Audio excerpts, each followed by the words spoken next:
것은 분명한 사실입니다. 왜냐하면 예수 그리스도의 구원의 복음이 이스라엘 민족의 실제 역사 속에서 형성되었기 때문입니다.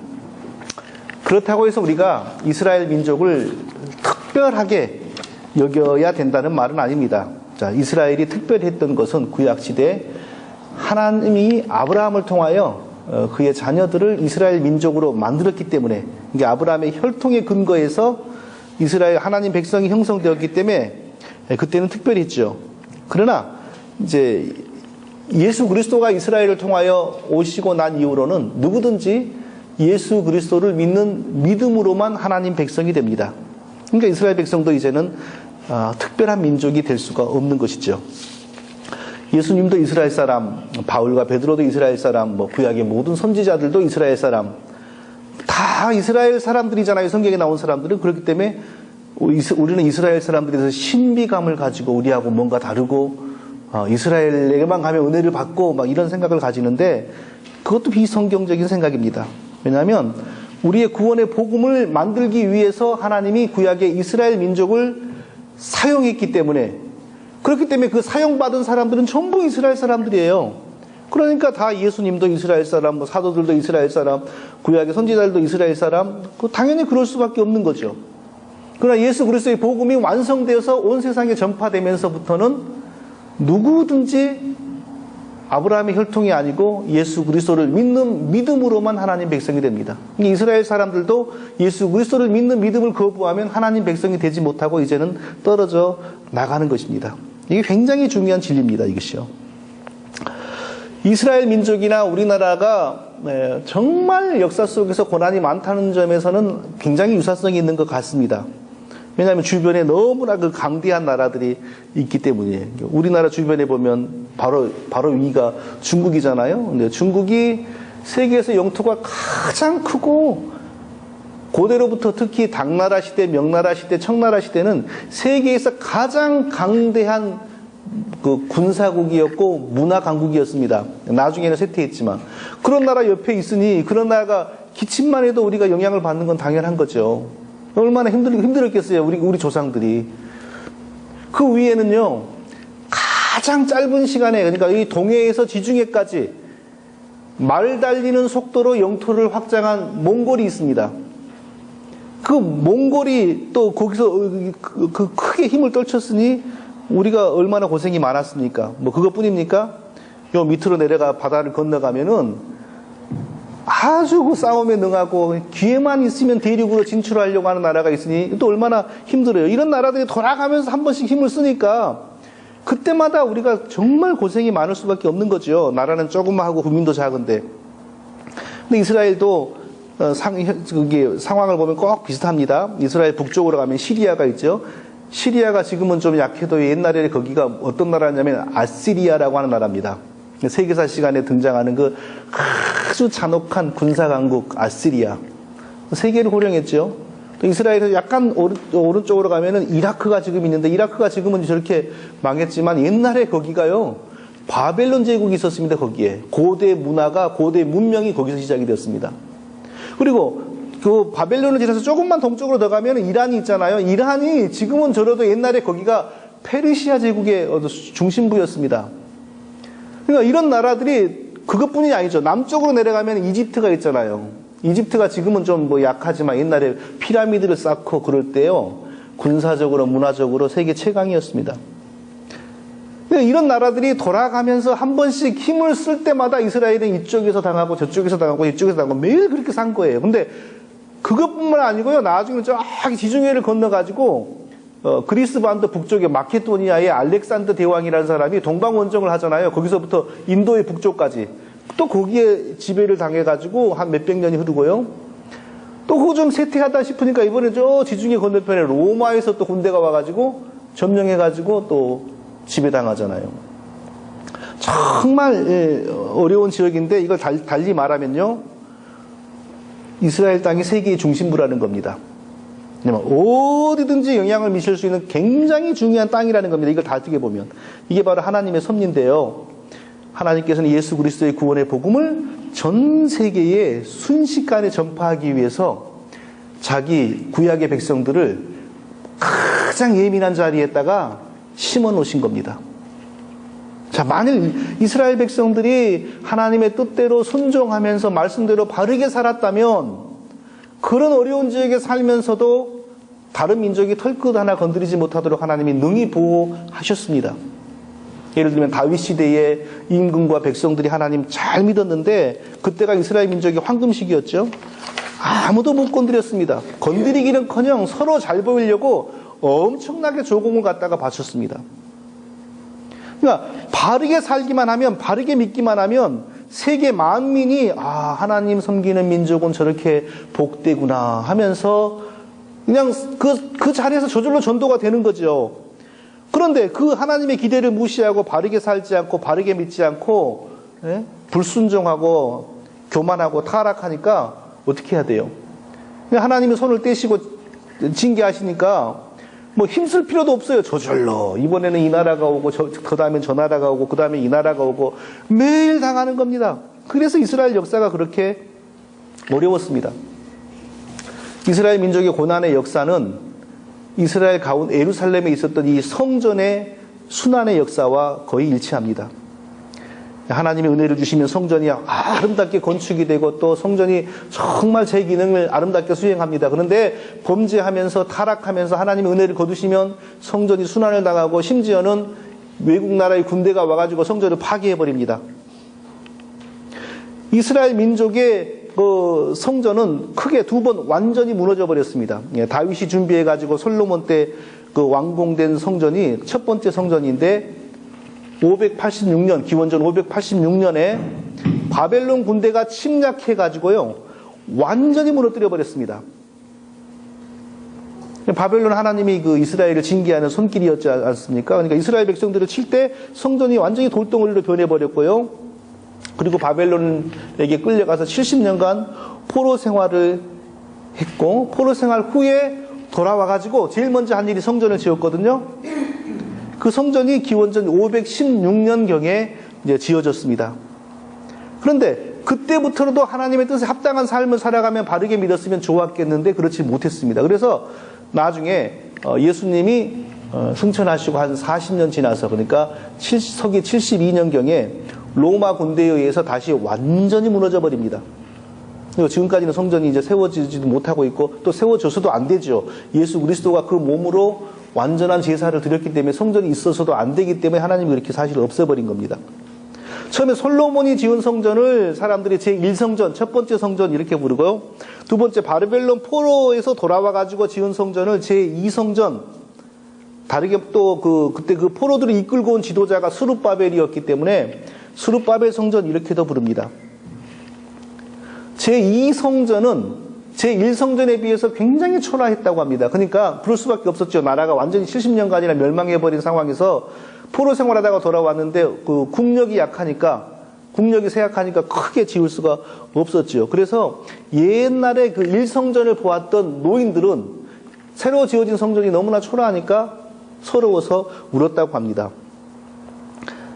자, 그리고 그 두 번째 성전이 계속 이어지다가 외국 군대에 의해서 파괴되진 않았어요. 그런데도 유지해 오다가 뭐 잠시 어떤 나라가 침략해가지고 거기서 돼지 피를 뿌려버리고 막 돼지 머리를 매달아서 제우스 신에게 제사하고 이런 모욕적인 일도 있었고, 그러면서 경건한 유대인들이 저항하다가 막 떼죽음을 당하고 그런 일도 있었습니다. 자, 그렇게 하다가 예수님 오시기 전에 로마가 이스라엘을 다스리라고 임명한 헤롯 대왕이라고 있는데, 이 헤롯 대왕이 예수님 태어나던 해에 사내 아이들을 모조리 돌이켜버린 왕입니다. 왜냐하면 동방박사들이 와가지고 굉장한 아이가 태어났다 그러니까 자기의 권자가 도전을 받을까 봐서 예수님 태어나던 그 무렵에 태어난 사내 아이들을 다 죽여버렸어요. 그렇게 악한 왕인데도 이방인이거든요. 몸에 이방인의 피가 흘러요. 그러니까 이스라엘 백성들이 진정으로 존경을 안 했습니다. 그래서 이스라엘 백성들이 환심을 사기 위해서 어떻게 했냐면 그 초라한 성전을 이스라엘 백성들이 만족할 만한 수준의 어마어마한 성전으로 증축해줬어요. 국책사업으로. 증축이란 말보다는 실제적으로 무너뜨려버리고 다시 지었다고 해야 될 겁니다.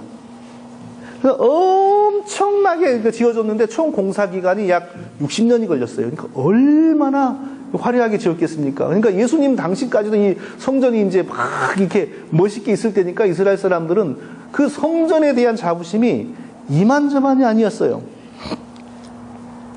이 성전이 72년에 로마 군대에서 무너져 버리는데, 지금도 예루살렘에 가면, 관광 가면 이 성전의 그 하부 구조만 볼 수가 있습니다. 그 성전이 있던 자리, 원래 1성전이 있던 자리는 낮았는데 더 멋지게 보이려고 지반을 엄청나게 높였어요. 그러니까 지반을 높일 때 어마어마한 그 돌벽, 황소 서너 마리 사이즈의 돌벽들을 쌓았거든요. 이게 지금 뭐 사진 보면 그런 게 나오잖아요. 거기를 통곡의 벽이라고 하면서.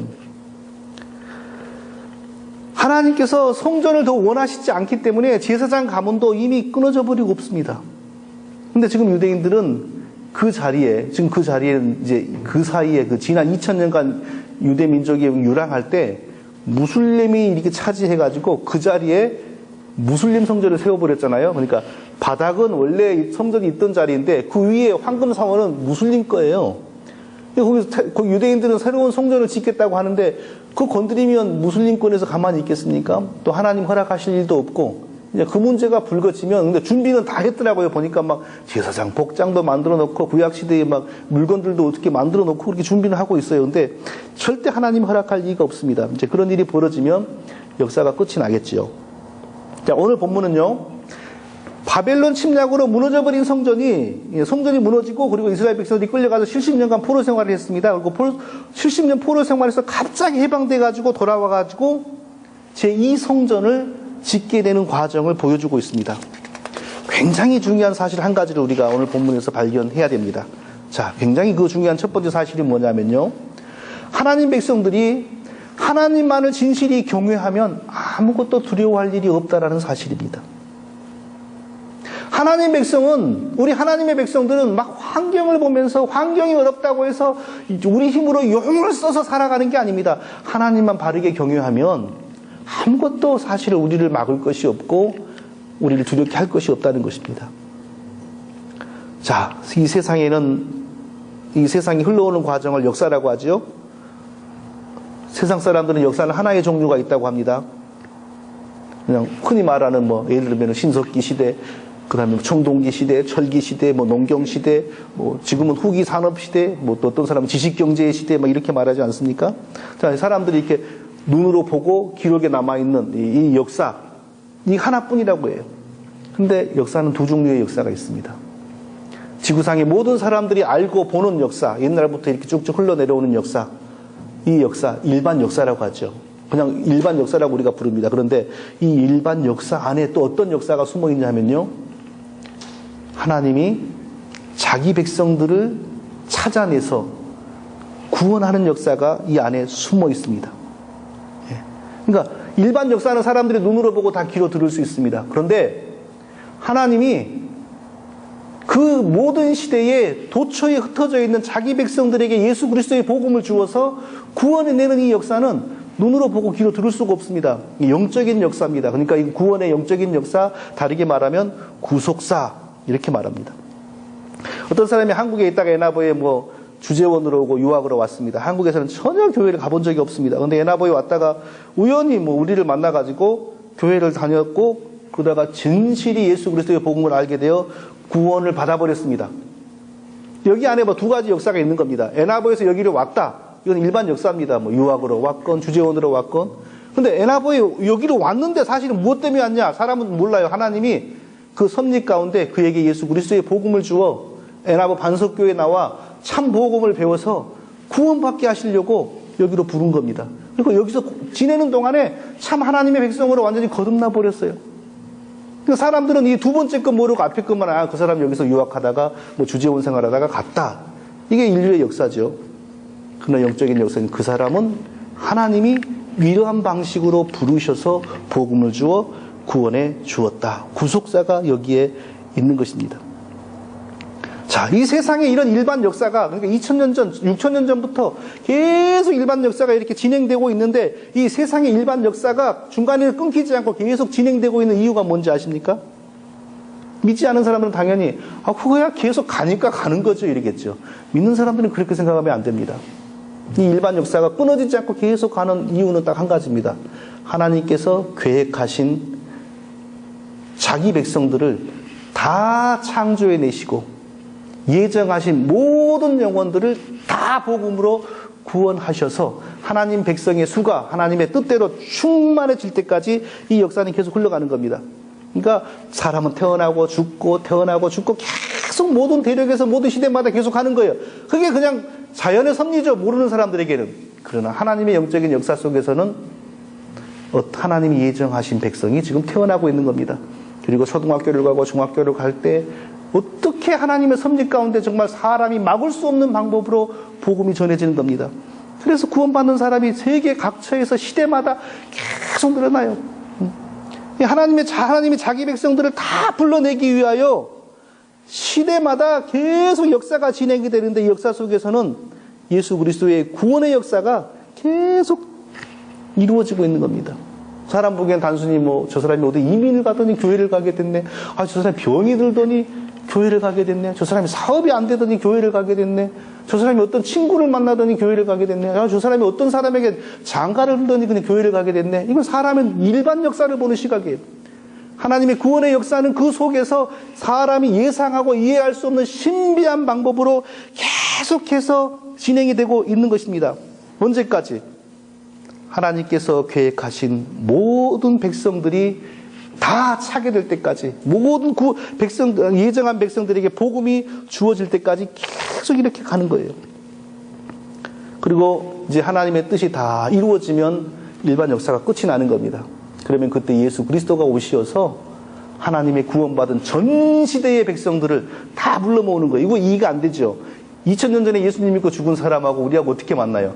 근데 이게 하나님 앞에서는 과거나 현재가 미래가 한눈에 보이는 거예요. 하나님에는. 그러니까 이전 시대, 지금 시대, 이후 시대의 하나님 백성들은 하나님 앞에 지금 한눈에 보이고 있는 거예요. 그 복음으로 구원받는 백성들이 다 모이게 되는 거예요. 그러니까 하나님 나라가 건설되고 이 땅의 죄와 악은 완전히 소멸되는 것입니다. 이 역사를 우리가 이렇게 이해해야 돼요. 자, 그러므로 우리는 세상 사람들처럼 우리를 지배하고 있는 환경, 우리를 지금 괴롭게 하고 있는 환경, 우리를 아프게 하는 환경, 이것을 우리가 우리 힘으로 고쳐서 살아보려고 용을 쓰는 자세에서 우리가 벗어나야 돼요. 다른 시각을 가져야 됩니다. 어떤 시각이냐면요, 우리를 지배하는 이 세상의 환경, 일반 역사의 환경은 하나님이 자기 백성들을 다스리시고 생산해내시고 훈련시키시고 연단하기 위하여 하나님이 보이지 않는 손으로 만들어가고 있을 뿐입니다.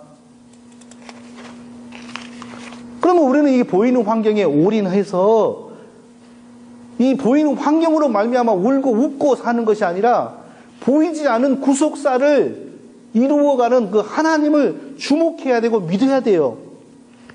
다르게 말하면 뭐냐면요, 하나님의 참 백성, 하나님의 진짜 백성은 환경으로 말미암아 죽고 사는 것이 아니고 믿음으로 인하여 하나님과 잘 통하기만 하면 절대로 망하는 법이 없다는 겁니다. 아무리 막히는 것 같아도 막히지가 않아요. 왜냐하면 하나님이 자기 백성들을 복주시기 위하여, 하나님이 또 자기 백성들을 징계하기 위하여 얼마든지 이 환경을 주관하시기 때문입니다. 하나님과 통하지 못하면 아무리 될 것 같아도 절대로 되는 법이 없습니다. 하나님의 백성이라면 그렇습니다. 왜냐하면 하나님이 자기 참 백성들에게 믿음을 주시고 믿음을 바르게 세우시고 그 신앙과 삶을 연단하기 위해서 이 눈에 보이는 환경은 그냥 쓰여지는 도구일 뿐입니다. 자, 이스라엘 백성들을 보십시오. 범죄하고 불순종하면 사방 천지에서 고난이 다가왔습니다. 이게 우연 아닙니다. 자기 백성들을 바르게 세우시려고 하나님이 보이지 않은 역사 속에서 계획하시면요, 그 다음부터는 어떻게 돼가냐, 이스라엘은 날이 갈수록 국력이 세해지는 거예요. 날이 갈수록 군사력이 약해지고요, 날이 갈수록 힘이 빠져요. 그런데 주변에 이스라엘 때릴 나라들은 점점 강성해져 가요. 그거 왜 그러겠어요? 자기 백성들을 바르게 세우기 위하여 하나님이 환경을 주관하시기 때문이에요. 아시리아가 등장하죠. 바벨론이 등장하죠. 페르시아가 등장하죠. 페르시아가 좀 망하려고 하니까 저 지중해 건너서 알렉산더가 오죠. 알렉산더가 좀 약해지니까 로마가 오죠. 자, 먼저 아시리아가 금송아지 숭배에 푹 빠져있는 북쪽을 완전히 멸망시켜버렸습니다. 하나님이 다 주관하신 겁니다. 그 다음에 남쪽에도 지금 굉장히 타락하고 있었어요. 또 남쪽으로 이렇게 18만 대군이 왔습니다. 근데 남쪽에는 아직도 희망이 있었습니다. 히스기야 왕이 믿음의 종교개혁자 왕이죠. 간절히 눈물로 기도하면서 했더니 하나님이 하룻밤 사이에 18명을 전염병으로 죽여버렸습니다. 그래서 그때 넘어갔어요. 그러나 이미 영적으로 이미 넘어가고 있으니까 히스기야 다음에는 누가 어떻게 할 대안이 없는 거예요. 그래서 결국은 바벨론이 군대가 침략해서 예루살렘을 무너뜨려 버렸습니다. 이건 현실의 환경은 이렇게 돌아가고 있지만 사실은 어디에서 결정된 거냐? 영적인 세계, 영적인 역사 속에서 하나님이 자기 백성들을 징계하시려고 이미 결정하셨기 때문입니다. 우리가 영을 쓴다고 해서 우리가 사라지는 거 아닙니다. 하나님과 통하지 않으면 바라 그래도 안 풀립니다. 하나님과 통하면요, 사방이 막히는 것 같아도요, 반드시 또 사라집니다. 이게 바로 하나님 백성들의 비밀입니다. 우리를 향한, 이스라엘을 향한 하나님의 계획은요, 영구히 멸망시키는 거 아닙니다. 정신 차리게 하고 하나님 바르게 섬기는 정말 존귀한 백성 되게 만드는 게 하나님의 뜻입니다.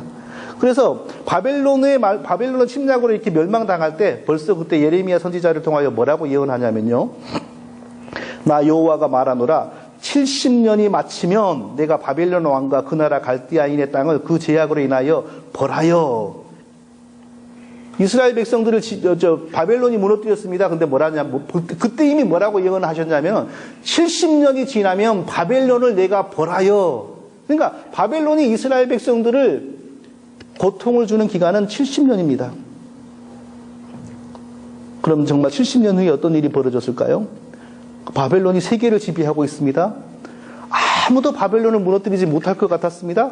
그런데 하룻밤 만에 무너져 버립니다. 갑자기 등장한 페르시아가 갑자기 나타났어요. 근데 바벨론이 망할 때요, 바벨론의 마지막 왕은요, 페르시아가 지금 군대가 성을 에워쌌다는 것을 다 알고 있었습니다. 근데도 걱정하지 않고요, 술 파티를 벌렸어요, 대신들과. 왜냐하면 페르시아가 당시에 지어놓은 이 방어 성곽은 말 그대로 철옹성이었습니다. 그 누구도 무너뜨릴 수 없었습니다. 그러니까 그거 믿고 그냥 군사들 보초쓰기 하고 안에서 술 파티를 벌이고 있었습니다.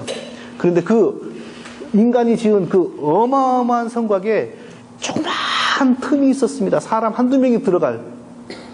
하나님이 그것을 페르시아 측에 알려준 거예요. 그 틈으로 정예병들 몇 명이 들어가가지고 안에 가서 문을 열었어요. 그리고 그날 밤에 바로 그 왕과 대신들이 다 처형되었습니다. 하룻밤에 세상이 완전히 바뀌어버린 겁니다. 바벨론의 그 황제로 갑자기 등장한 이 젊은 왕 고레스, 누구인지 아무도 모르죠. 다만 포로 생활하고 있는 이스라엘 백성들 입장에서는 아이고, 그동안 이 나라가 지배하더니 또 이 나라로 바뀌었네, 이거예요. 더 이상 모르는 거예요. 그런데 하나님이 이미 계획하셨지 않습니까? 영적인 세계에서, 구속사에서 70년간 내 백성들을 회개시킨다. 70년간을 회개시키고 70년이 지금 지난 거예요. 그러니까 성경이 오늘 1절이 뭐라고 말씀하냐면요, 바사왕 고레스 원년에 여호와께서 예레미야 입으로 하신 말씀을 응하게 하시려고 바사왕 고레스의 마음을 감동시키매. 예레미야를 통하여 이미 계획하시고 약속한 그 해방을 이루시려고 고레스라고 하는 왕을 하나님이 준비했다는 거예요. 고레스를 통하여 바벨론을 무너뜨리겠다는 거예요. 그리고 그때부터 고레스가 놀라운 상상도 못할 일을 합니다. 예? 갑자기 아무도 부탁을 안 했는데 뭐라냐면요, 온 나라에 법령을 발표하는데 뭐라고 하냐면요, 70년간 바벨론에 끌려와서 포로 생활한 유대인들을 해방시킨다. 원하면 누구든지 예루살렘에 돌아가도록 허락한다. 근데 그 정도가 아니에요. 가서 성전을 짓고 너희 하나님을 섬겨도 좋다. 이렇게 법으로 공표하는 거예요. 근데 그 정도가 아니고 성전을 지으려면 돈이 필요하고 재원이 필요한데 주변에 있는 바벨론 사람들, 그동안 70년간 부려먹은 바벨론 사람들은 그저 보내지 말고 금과 음과 모든 짐승과 모든 것들을 원하는 대로 다 주어서 보내라. 이렇게 법으로 보장하는 거예요. 이런 일이 어떻게 일어날 수 있어요? 자, 사람이 이런 일을 만들어낼 수 있습니까? 일반 상식으로 생각하면, 자, 70년간 남의 나라에서 포로 생활하던 사람들에게 이런 일이 있으려면 어떻게 해야 돼요? 사람들이 이런 말 하죠. 영향력을 키워야 됩니다. 우리가 미국에 사는데 한인들의 영향력을 키워야 됩니다. 우리가 뭉쳐야 됩니다. 그리고 우리가 사법고시, 행정고시 패스해가지고 고위직에 진출해야 되고, 막 이런 말 하지 않습니까? 열심히 우리가 해가지고 황제의 신임을 받고 황제 옆자리까지 올라가고, 그래서 로비를 해야 되고, 이런 말을 해야 돼요. 그럼 그런 식으로 하면은 몇백 년 만에 일이 되겠습니까? 500년, 600년을 가야 됩니다. 막 자식, 손주, 그날은 그 손주들이 열심히 공부해가지고 그렇게 가능하겠죠. 하면은. 그러나 하나님께서 뜻하시니까 아무도 상상 못했는데 한순간에 일이 되어버리는 겁니다. 하나님께서 고레스 황제의 마음을 감동하시니까 고레스가 자기 입으로 뭐라 그러냐면요. 하늘의 신 여호와께서 세상 만국을 내게 주셨고 나를 명하사 유다 예루살렘에 전을 건축하라 하셨나니, 시키지도 않았고 전도하지도 않았는데 하나님 백성이 돼가지고 이 사람이 구원받은 사람인가 구원받지 못한 사람인가는 솔직히 모르겠어요. 왜냐하면 하나님에 대한 정확한 지식은 없는데 하나님의 신을 지금 인정하고 있는 거거든요.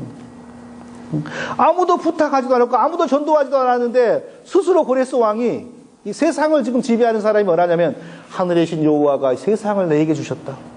그리고 나에게 말씀하시기를 예루살렘의 전을 복구하라고 하셨다. 이러는 겁니다. 하나님은 예전에 거짓 선지자가 이스라엘을 저주하려고 할 때 거짓 선지자가 타고 가는 나귀의 마음을 감동해가지고 나귀가 그 입으로 하나님이 가지 말라고 합니다. 이랬던 적이 있습니다. 그러니까 나귀의 주인이 화가 나가지고 거기서 감히 말대꾸를 때렸어요. 그러니까 또 나귀가 뭐라 그러니까 아주 무서워서 그 주인이 벌벌 떨었어요. 나귀의 마음을 감동해가지고 나귀의 입술로 하나님 말씀을 전하게 하는 거나 세계를 다스리는 황제의 마음을 감동해가지고 황제의 입으로 하나님 백성들을 위해서 말하게 하는 거나 하나님에게는 똑같다는 거예요. 성도 여러분, 세상 사람들은 눈에 보이는 환경에 의해서 살고 죽습니다. 이게 세상 사람들에게 진리입니다. 그래서 좋은 환경을 찾아야 되고요. 환경을 바꾸려고 온 힘을 다하는 겁니다. 그건 세상 사람들에게만 진리입니다. 하나님 백성들, 일반 역사와 보이지 않는 영적인 역사를 주관하시는 하나님 백성들은 그게 아닙니다. 하나님과의 관계가 살고 죽는 열쇠입니다. 믿습니까? 네? 하나님을 경외하는 진실한 마음이 행복과 불행의 열쇠인 겁니다. 다른 것 아닙니다.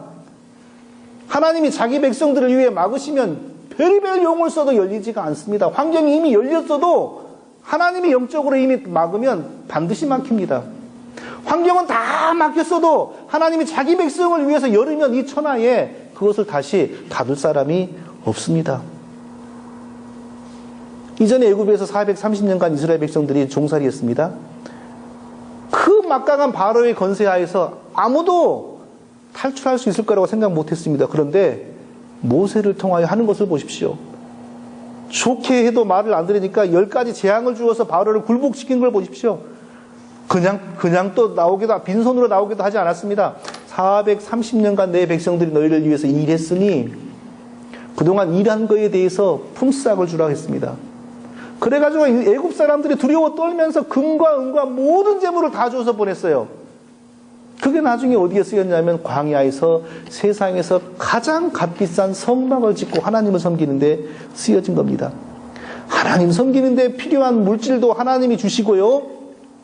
우리가 살아가는데 필요한 물질도 하나님이 넉넉히 주실 수 있고요. 하나님 백성들은 환경으로 말미암아 죽고 사는 것이 아니고 하나님과의 관계에 의해서 죽고 사는 겁니다. 예? 광야 모래 땅에서 어떻게 물을 충분히 마십니까? 연단 받는 동안에는 목말랐죠. 그러나 하나님이 역사하시니까 반석에서 물이 콸콸 쏟아져서 넉넉히 먹고 마셨고요. 옷에 입고 사 입을 수 없으니까 광야 40년간 걷는 동안에는 신발이 닳지 않고 옷도 닳지 않도록 하나님이 역사하셨습니다. 밤에는 추우니까 불기둥으로, 낮에는 너무 더우니까 구름기둥으로 보호하셨고요. 매일 만나로 충분히 먹이셨고, 만나만 먹으니까, 떡만 먹으니까 안 좋다, 고기도 먹고 싶다니까 어디서 고기를 만들어갖고 이 질리도록 고기도 먹이셨어요. 사랑하는 성도 여러분, 하나님 백성은 세상의 환경에 의해서 죽고 사는 것 아닙니다. 우리를 보시는 하나님의 마음에 의해서 죽고 사는 겁니다. 하나님 우리를 오라고 하면요, 1분도 더 지체할 수 있는 사람이 없습니다. 의사가 우리 다 죽는다고 해도 하나님이 더 있고 할 일 좀 더 하라 그러면요, 하나님이 뜻하는 날까지 더 살면서 할 일 하는 겁니다. 성도 여러분, 하나님을 알고 경외하는 것이 우리의 진정한 힘입니다. 할렐루야. 하나님이 우리에게 복을 주실 수 있는 믿음, 하나님이 우리를 정말 사랑할 수밖에 없고 은혜를 주실 수밖에 없는 그러한 진실한 믿음이 우리의 능력인 것입니다. 저와 우리 모두가 그렇게 하나님을 경외하는 복된 하나님의 백성들이 다 되기를 예수님의 이름으로 축원드립니다. 아버지 하나님, 환경을 보지 않고 보이지 않게 역사하시면서 우리의 운명을 주관하시는 하나님을 의지하며 하나님을 경외하며 하나님께만 순종하는 우리 모두가 다 되게 하여 주시옵소서. 예수님의 이름으로 기도합니다. 아멘. 자, 찬송가 352장 1절 찬송 드리시면서 하나님께 예물 드리겠습니다.